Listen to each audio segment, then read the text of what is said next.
Salve, salve rapaziada, tudo bem com vocês? Eu sou Rafinha, estou aqui para falar da Copa do Brasil que foi definido hoje as semifinais e também falar sobre a rodada do Campeonato Brasileiro que vai ter início amanhã às 16h30, tá certo? Mas antes de falar sobre a rodada da Copa do Brasil e também do Campeonato Brasileiro, peço que você se inscreva no canal, ative o sininho e deixe aí seu comentário aí após assistir o vídeo e compartilhe com os amigos, tá certo?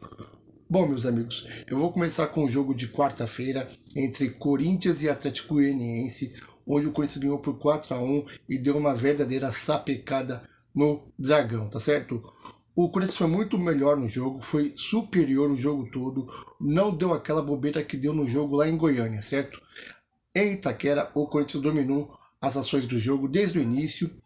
Praticamente o Atlético Goianiense no primeiro tempo não deu um chute no gol.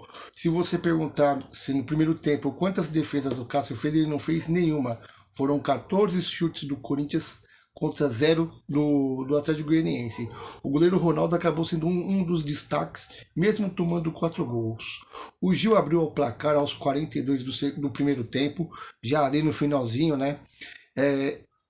Quando estava todo mundo pensando que ia para o 0-0 o primeiro tempo, que o Corinthians poderia sofrer mais no segundo tempo se mantivesse o resultado de 0-0. Porém, o Gil de cabeça abriu o placar e colocou o Corinthians à frente, dando uma tranquilidade melhor para o time do Parque São Jorge de desenvolver seu futebol no segundo tempo. No segundo tempo, Yuri Alberto, que em 8 jogos não tinha feito nenhum gol, até então não tinha chutado uma bola no gol, começou a dar o seu show à parte. Logo aos 50 minutos do segundo tempo, né, início do segundo tempo, ele fez o 2-0, um belo gol, recebeu ali um belo passe e chutou forte, tirando qualquer possibilidade do goleiro. E aos 56, de cabeça, ele ampliou para 3-0, praticamente sacramentando a vitória do Corinthians e já dando a clara intenção que o Atlético Goianiense não ia conseguir reverter. E aí, aos 72 do segundo tempo, Yuri Alberto fez um verdadeiro golaço de cobertura após um belo passe que ele recebeu do Renato Augusto, certo? O Atlético Goianiense chegou a diminuir aí com o Wellington Rato já no finalzinho, já 46 do segundo tempo ali, mas já não tinha mais o que fazer. O jogo era do Corinthians. O Corinthians jogou um futebol convincente, chutando no gol, que era o que a torcida esperava. Que nos últimos jogos do Corinthians dava até dó. Os caras tocavam e não chutavam no gol. Renato Augusto fez uma belíssima partida. Jogou o fino da bola, o que se espera dele, dando opções para os atacantes. Roger Guedes foi outro jogador aí que, independente de ele não ter feito gol, ele foi um dos jogadores mais perigosos no primeiro tempo, conseguiu dar uma mobilidade, uma transição ao ataque com o Yuri Alberto, trocando de posições, fazendo a defesa do Atlético Goianiense perder a linha em alguns momentos ali, porque não sabia onde estava o seu marcador, tá certo? E aí não teve outra. O Corinthians conseguiu passar para a semifinal da Copa do Brasil e vai enfrentar o Fluminense, que também conseguiu passar aí do Fortaleza. Um jogo muito polêmico, um pênalti que não existiu, foi fora da área, falta, que nem falta foi, eu não marcaria aquela falta, e um gol impedido do Cano. Então, Corinthians, abre o olho aí que a CBF aí tá querendo Fla-Flu, tá certo? E o São Paulo também é outro time que daqui a pouco a gente vai falar, tem que abrir o olho aí, porque o que faltar lá, o juizado, o VAR vai inteirar, tá certo? No domingo, o Corinthians vai enfrentar o Fortaleza lá no Castelão, às 18 horas, tá certo? Provavelmente o Corinthians deve ir com um time mais alternativo, um time misto aí, ou quase todo reserva, já projetando a viagem para o Maracanã contra o Fluminense, que é um jogo decisivo, né? São 2 jogos, um agora dia 24, o outro dia 14. Então o Corinthians deve se poupar para o jogo mais decisivo, o jogo mais importante, que é contra o Fluminense na próxima semana, na quarta-feira, às 9h30 no Maracanã. O Fortaleza está brigando ainda na parte de baixo da tabela, mas vem evoluindo. Vai ser um jogo bastante difícil aí para o mistão do Corinthians, mas aí Eu creio que o jogo deve ser um empate aí. O Corinthians não deve sair de lá com derrota, não, porque o Corinthians está vindo embalado aí de bons jogos, independente de ter perdido contra o Palmeiras. O Corinthians jogou um futebol convincente, chutando no gol, arriscando. É que o Palmeiras tem uma qualidade muito superior aos demais times do Brasil aí, tirando o Flamengo, tá certo? Então é isso aí. Sobre o Corinthians, ficamos por aqui, né? Agora vamos falar do São Paulo e América Mineiro, outro jogo que foi bastante movimentado. O São Paulo que ontem, até os 30 minutos do primeiro tempo, conseguiu fazer uma belíssima partida, certo? O juizão, nosso querido Braulio lá, né, conseguiu estragar um jogo que estava tranquilo.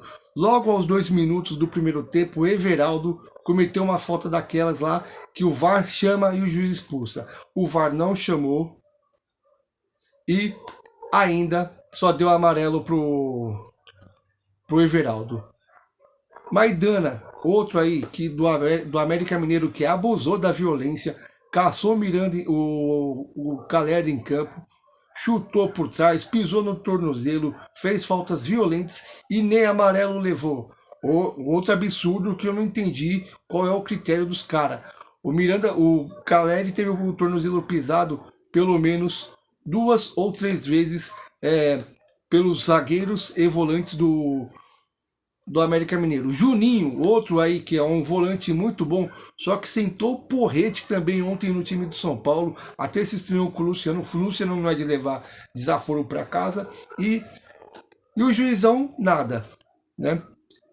Aí o São Paulo começou a fazer seus gols, né? Aos 23 o Luciano fez um belo gol e aos 28, né? Quase aos 30 do primeiro tempo, o Luciano recebeu um passe de cabeça do Caleri, driblou o zagueiro e bateu com maestria e fez 2-0, praticamente selando a classificação do São Paulo no jogo. Aí começou a entrar o juiz aí para atrapalhar o jogo do São Paulo e também do América Mineiro. Por quê? Ele começou a permitir catimba dos dois times, falta violenta dos dois times, certo?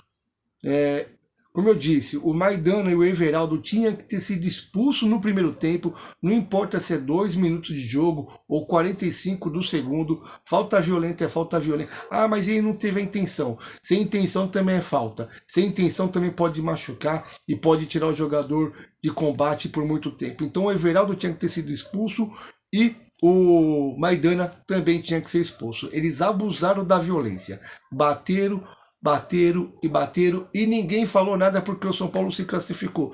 Ah, se fosse o São Paulo que tivesse feito a mesma coisa e o América tivesse sido eliminado, como foi, aí todo mundo ia falar, tá vendo? Tá favorecendo o time grande aí para colocar o Corinthians e São Paulo na final, Flamengo e Fluminense na final, para ter só os grandes na semifinal. É um absurdo o que aconteceu ontem em Minas Gerais. E um erro da diretoria do São Paulo de não reclamar do que ocorreu ontem, tá certo? Um absurdo. Aí, aos 44 minutos do primeiro tempo, teve um pênalti que até hoje, eu não concordo com esse pênalti marcado no Campeonato Brasileiro e na Copa do Brasil. Porém, marcam todos. Depois, o Wellington Paulista pegou a bola, não teve nada a ver com isso, foi lá, bateu e fez o gol. O Everaldo, no segundo tempo, empatou o jogo em 2-2 e depois teve o lance para o São Paulo. O Reinaldo cruzou, bateu no braço do Felipe Almeida e o juiz nem pro VAR foi. Ah, mas o braço estava colado no corpo. Quantos pênaltis a gente já viu sendo marcado daquele mesmo modelo? Por que um jogo marca e o outro não marca? Eu queria entender qual é o critério da CBF e do VAR, tá certo? Outro absurdo. Teve um lance do Caleri, o São Paulo já estava com a menos, o Miranda tinha acabado de ser expulso. O Caleri estava na área brigando lá com 2 zagueiros. Quando ele virou, o zagueiro do América Mineiro abraçou o Caleri, não deixando ele prosseguir na jogada dentro da área. Agarrão. Pênalti também para o São Paulo que o juiz e o VAR não chamaram, não foram ver, não fez nada. Praticamente o juiz estava querendo abusar dos erros lá contra um time só, tá certo? Que todos os erros capitais do jogo foram contra o São Paulo. Isso ficou claro, foi escancarado. Muita gente que vai ver o vídeo aí pode não concordar comigo, e eu também não tô nem aí, porque assim, eu tenho a minha opinião, vocês têm que ter a opinião de vocês, e fica a critério de vocês aí concordar ou discordar de mim. Mas o que aconteceu ontem em Belo Horizonte, os caras tentaram tirar o São Paulo de qualquer jeito da competição. Sorte que o São Paulo teve o Luciano, que fez 2 gols e acabou com as esperanças do árbitro de querer ferrar o São Paulo, tá certo? O São Paulo tem que vir a público e reclamar da arbitragem do senhor Braulio, sim, porque ele errou e errou feio contra o São Paulo. Não expulsando 2 do América Mineiro e não dando pelo menos 2 pênaltis pro São Paulo, porque se ele deu o pênalti pro América Mineiro com o Reinaldo de Costas, ele tinha que ter dado o pênalti pro São Paulo também do Felipe Almeida. Isso ficou claro e ficou bem tendencioso que eles não queriam marcar nada pro São Paulo. Bom, agora o São Paulo vai enfrentar o Fluminense, o Flamengo no Maracanã, né, pela Copa do Brasil, semifinal, semana que vem, no Morumbi, às 9h30 da noite, na quarta-feira também. Os 2 jogos serão na quarta-feira, o do Corinthians e o do São Paulo, ambos serão na quarta-feira, certo? E no domingo, às 19 horas, o São Paulo vai enfrentar o Santos na Vila Belmiro. Sobre esse jogo contra o Santos, muita gente está falando assim que o Rogério tem que ir com um time misto. Eu discordo. O Campeonato Brasileiro está entrando numa reta final perigosa. O São Paulo só tem 29 pontos. A gente vai jogar contra o Flamengo. Então não é certeza que o Flamengo vai jogar mal e vai perder para o São Paulo. E são 2 jogos só. O Flamengo é franco favorito para esse jogo, para os 2. Então o São Paulo não pode abrir mão do Campeonato Brasileiro, de tentar a vaga também pelo Campeonato Brasileiro. Porque todo mundo aqui, eu sou São Paulino e tenho lugar de falar para falar. Então eu tenho condições de falar abertamente. O São Paulo é zebra contra o Flamengo. Se o Flamengo perder para o São Paulo, é zebra. Se o São Paulo eliminar o Flamengo, é que deu zebra. Porque os 2 times do Flamengo, tanto o titular quanto o reserva, são melhor que o do São Paulo. E isso aí ninguém se discute. Então o São Paulo é franco atirador contra o Flamengo. Então tem que ir com força máxima contra o Santos e tem que jogar a vida também contra o Flamengo. Sem desculpinha, porque não sei o que, o tal campeonato é prioridade. Você pega um campeonato com prioridade quando você tem força de igualdade contra o outro time. Quando você não tem força de igualdade e você vai pela superação, então você não pode se distanciar tanto do outro campeonato aqui. Campeão brasileiro não vai ser, mas pode conquistar uma vaga para Libertadores também pelo Campeonato Brasileiro, tá certo? Então, se o São Paulo for com o time reserva, vai estar cometendo um erro muito grande. Uma notícia que veio da Espanha é que o Casemiro, assim, notícia favorece muito ao São Paulo, interessa muito ao São Paulino. Casemiro acertou a sua transferência para o Manchester United. Ele pediu para sair, já que a proposta do Manchester United foi muito vantajosa financeiramente e também para a carreira dele, né? Um novo desafio, vai sair da zona de conforto. Então, Casemiro é jogador do Manchester United. A transferência aí vai render ao São Paulo cerca de 11 milhões de reais. Um bom dinheiro aí, já que o São Paulo aí tá raspando a colher na parede para fazer farofa. E a outra notícia que veio aí é que o Manchester United também fez uma outra proposta aí pro Antony hoje, cerca de 80 milhões de reais, de euros, mas só que o Ajax fica com mais 20% do passe do Antony. O São Paulo, além daqueles 5% do clube formador, tem 20% do passe do Antony.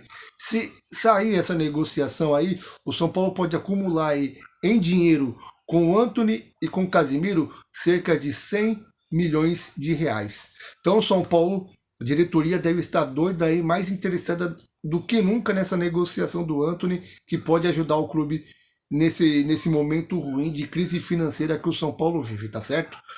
Bom, minha gente, sobre o São Paulo é isso aí. Agora nós vamos falar do Campeonato Brasileiro e do Palmeiras, que teve a semana cheia aí. O Palmeiras aí, que é líder disparado do campeonato e vai ter um baita jogão. Aquele jogo que a gente fala que é jogo de 6 pontos, jogo que vale muito pro Palmeiras e também pro Flamengo. O Palmeiras fez o treinamento hoje, aqui eu estava lendo no Globoesporte.com, no GE. O Palmeiras tem todos os jogadores à disposição, tirando o Jailson, que ainda se recupera de uma cirurgia. Então o Palmeiras vai com força máxima domingo às 16 horas contra o Flamengo. E o Palmeiras terá sua força máxima e já tem até uma prévia da escalação do Palmeiras no GE, que eu vou falar aqui para vocês. É o Everton, Marcos Rocha, Gustavo Gomes, Murilo, Piquerez, Danilo, Zé Rafael, Rafael Veiga, Dudu, Gustavo Scarpa e Rony.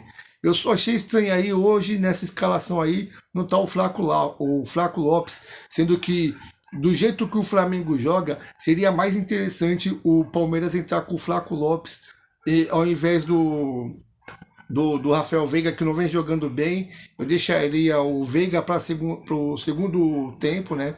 O Veiga, depois que ele voltou aí de contusão aí da Covid, também não voltou bem.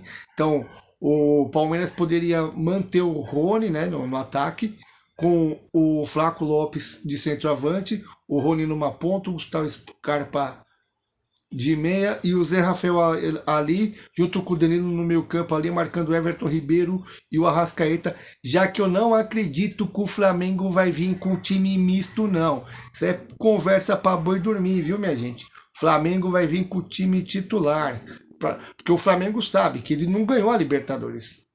E é bem provável que dá Flamengo e Palmeiras na Libertadores, e será um outro jogão. 2 anos seguidos, as duas equipes mandando no continente sul-americano. Então, eu duvido que o Flamengo vai vir com um time misto para jogar contra o Palmeiras no domingo às 16 horas. Eu acredito que o Flamengo venha completo e vai tentar diminuir a diferença para 6 pontos e depois torcer com alguns tropeços do Palmeiras aí para chegar mais próximo e tentar ser campeão brasileiro, tá certo? O Palmeiras continua líder do campeonato, não tem muita conversa, né? Se o Palmeiras ganhar, abre 12 pontos de vantagem do Flamengo e praticamente acaba as esperanças do Flamengo também de ser campeão, porque aí são 4 vitórias a mais, né? Você teria que ganhar quase todos os seus jogos e torcer para o Palmeiras perder bastante. O Palmeiras é um time que não perde muito. O Palmeiras perdeu 5 jogos só na temporada, é impossível que o Palmeiras nesse restinho de campeonato brasileiro perca 5 rodadas, 5 partidas. Isso não vai acontecer. Se o Palmeiras ganhar do Flamengo ou empatar, o Palmeiras praticamente se consolida aí para ser o franco favorito a ser campeão brasileiro. Se ele ganhar do Flamengo, então ele praticamente coloca a mão na taça, porque não vai ter time nenhum capaz de tirar esse título do Palmeiras, tá certo? Bom, minha gente, do Palmeiras, que é só alegria lá, né? Não tem problema nenhum. É isso. Agora a gente vai falar do Santos, que vai jogar contra o São Paulo no domingo às 19 horas. Esse jogo já mudou de horário 2 vezes. Agora eles colocaram para as 19 horas no domingo. Que é bom, né? Tá frio aí, né? Em São Paulo tá fazendo um frio lascado. Ninguém na rua, vai todo mundo querer ficar em casa mesmo para assistir o jogo. Então, é bem provável aí que esse jogo aí seja ter com uma audiência muito boa para o Premier, né? E o Santos, que vai estrear aí o Soteldo, né, contra o São Paulo, e o Carabarral, o meio argentino que foi contratado, né? Tem uma possível escalação do Santos aqui no GE também, de um esquema que foi treinado aí. Não sei como é que vaza, já que ninguém vê mais treino, né? Então tá assim o Santos. João Paulo, Natan, Maicon, Eduardo Bauerman e Felipe Jonathan. Lucas Pires, né? Aí tem os entre aspas, né? Lucas Pires ou Rodrigo Fernandes. Que eu acredito que seja mais o Rodrigo Fernandes do que o Lucas Pires. Vinícius Anocelo e Carabarral. Luan, entre aspas, Soteldo, Lucas Braga, Marcos Leonardo ou Lucas Barbosa. Então, assim, tem algumas dúvidas no time do Santos. Mas eu vou falar porque eu conheço um pouco do Lisca, que eu acompanho a carreira dele pela Série B, Série A, todos os times que ele tá. Ele vai entrar assim, ó. João Paulo, Madison, Maicon, Eduardo Bauerman, Felipe Jonathan, Rodrigo Fernandes, Zanocelo e a única estreia desse momento, Carabarral. Ele vai entrar com o Lucas Braga, Marcos Leonardo e Lucas Barbosa. Ele vai colocar a molecada para fazer a correria em cima do São Paulo, que provavelmente vai entrar com um time alternativo, porque tem um desgaste muito grande no jogo de ontem contra o América. Então, eu acredito que Soteldo seja reserva e entra no decorrer da partida. O Lisca não vai querer cansar ele no primeiro tempo, vai querer pegar o São Paulo cansado e colocar o Soteldo na velocidade no segundo tempo, tá certo? Então, o São Paulo pode sim colocar as barbas de molho e ter muito cuidado com o Santos no domingo, porque esse Santos que vai enfrentar o São Paulo não é aquele Santos que jogou no primeiro turno lá, que foi presa fácil para todos os times da aqui, né, do São Paulo, Corinthians e Palmeiras. Embora o Santos tenha ganhado do Corinthians, mas quando valeu mesmo, o Corinthians meteu uma sapatada no Santos. Então, eu acredito muito que o Santos, não, que o Lisca não entra com o Soteldo logo de cara. Ele vai deixar o Soteldo pro segundo tempo, tá certo? E a tabela do Campeonato Brasileiro está mais ou menos assim. Mais ou menos não, né? Vamos lá, tá jogando São Paulo e Atlético Paranaense pelo Campeonato Brasileiro Sub-20. 0-0. Vale vaga lá, hein? Vale vaga. O Atlético Paranaense quase fez gol. Vale vaga para semifinal, se eu não me engano. É isso aí. Mas vamos falar aqui da tabela do Campeonato Brasileiro, que o Palmeiras é líder com 42 pontos, né? E falar também os jogos da rodada, né? É que o computador aqui deve estar com uma preguiça. Também com frio desse, até o meu computador tá com preguiça hoje. Outra notícia aí sobre o Santos aí é que o. Agora me lembrei de uma coisa que eu tinha que falar. O, o Rueda demitiu o Chumbinho, né? Que era o novo gerente de futebol aí, e disse que não vai contratar mais nenhum gerente de futebol, que vai manter, que ele vai ficar atrás das contratações, ele que vai fazer as negociações. Não sei até que ponto isso vai dar certo. O presidente, né, tomar conta do futebol, não ter um gerente ali no dia a dia, no vestiário, aquele cara que faz a ponte entre a comissão técnica e o presidente. O presidente vai estar envolvido diretamente com o futebol. Isso aí pode causar uma estranheza no momento, né? Já que não tem aquela figura do profissional, do gerente de futebol. Eu não sei se o Rueda vai ter êxito nisso aí ou se ele vai acabar prejudicando mais a imagem dele com comissão técnica, com torcida, que eu vejo muito torcedor do Santos nas redes sociais aí criticando e muito o nosso querido Rueda. Então, vamos esperar para ver o que vai acontecer aí. Até porque o campeonato do Santos já acabou, né? O Santos não briga por nada nesse ano.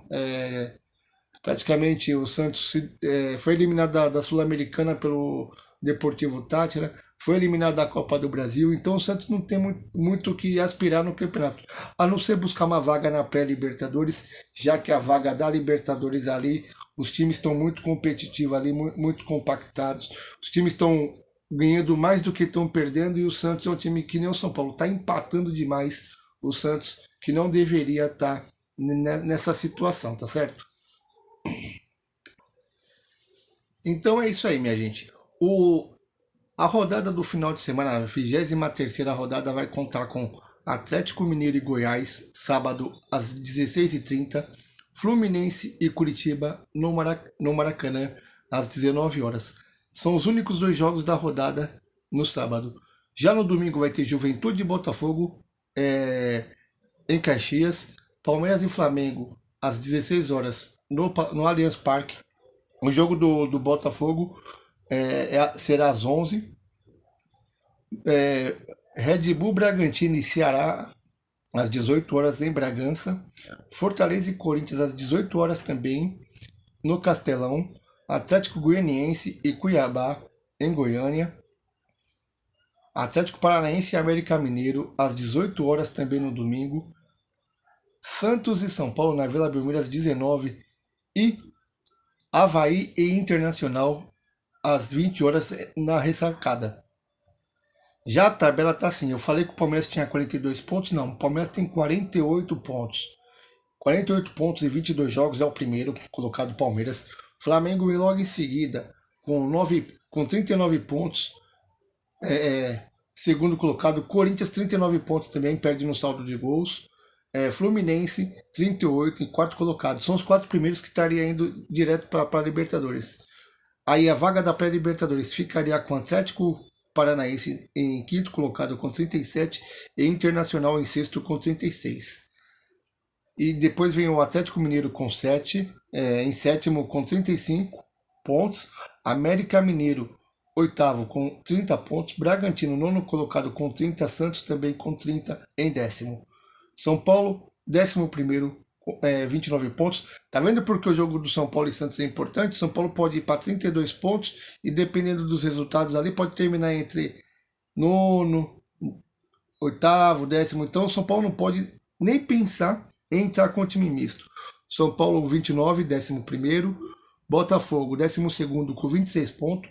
Goiás 13º com 26 pontos. Ceará 14º com 25 pontos. Fortaleza 15º com 24 pontos. Cuiabá 16º com 23 pontos. Avaí também com 23 pontos, já na zona do rebaixamento, 17º. Curitiba 22, Atlético Goianiense 21 e Juventude 16 pontos. Tá vendo, minha gente? O campeonato não tá pra brincadeira, não. Bobeou, cochilou, cachimbo cai e já era. Então, é isso aí. Vamos encerrando por aqui, minha gente. Mais uma vez peço para vocês aí, se inscreva no canal, ative o sininho aí, certo? Sextou, mas eu vou ficar em casa porque em São Paulo tá um frio do cacete. 9 graus tá batendo agora. Eu tô aqui com a minha jaqueta do meu Sabá querido aqui, ó. Domingo vai ter jogo, eu vou estar lá com eles lá, vou tomar uma geladinha no domingo de manhã, mas depois eu vou vir para casa para me recolher e ficar acompanhando as notícias, os jogos da rodada do Campeonato Brasileiro, tá ok? Então, forte abraço para vocês, sextem com moderação, tá bom, minha gente? Forte abraço, fiquem com Deus, até a próxima!